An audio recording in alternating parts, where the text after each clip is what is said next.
Bonjour Ilana, bonjour à toutes et à tous.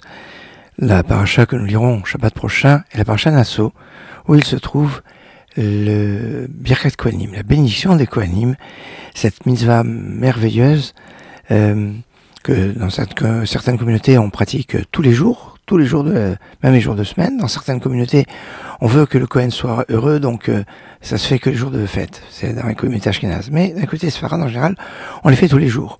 Et cette Birkat Kohanim est très puissante. Elle a une notion de bracha, de bénédiction.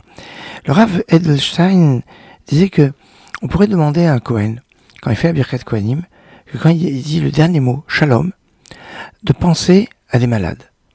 Et c'est une scoula pour les malades. Quand on dit Shalom, donc c'est la paix, c'est la plénitude, qu'il pense. Juste, il ne va pas dire le nom. Il va penser aux malades et ça pourra amener comme ça la guérison. Mais attention, ça s'arrête pas à ce niveau-là.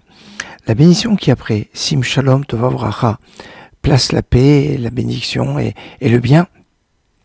Cette bénédiction, c'est la continuité de la Birkat Kohanim.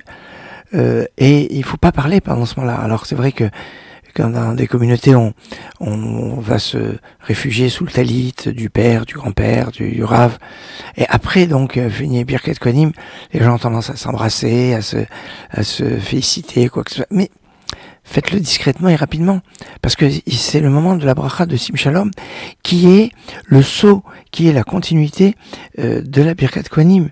Et quand on va répondre Amen, quelque chose d'extraordinaire. Quand on répond Amen à la dernière bénédiction de la Mida, au niveau de la répétition, Mevaret Amo Israël Bachalom, et chez l'Ertzibour, chez Sfardim dit aussi Amen, mais le Tzibour, la communauté dit Amen, et bien quand ils disent Amen, sans le savoir, ils disent Amen aussi à une autre bénédiction, une autre prière que les Kohanim font à voix basse. Car quand les Kohanim font la bénédiction, alors il répète à voix haute, mot à mot, le texte qui est dans notre paracha. Et puis alors quand il y a Shalom, Shalom, ils se retournent et là ils font une demande à Hachem pour que la bénédiction puisse bien avoir tout son effet.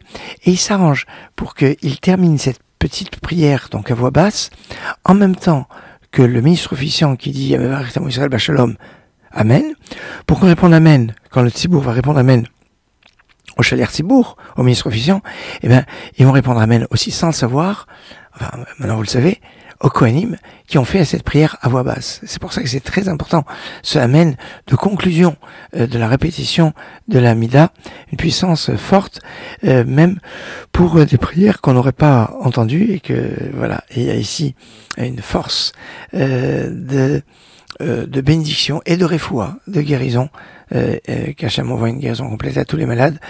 Excellente journée.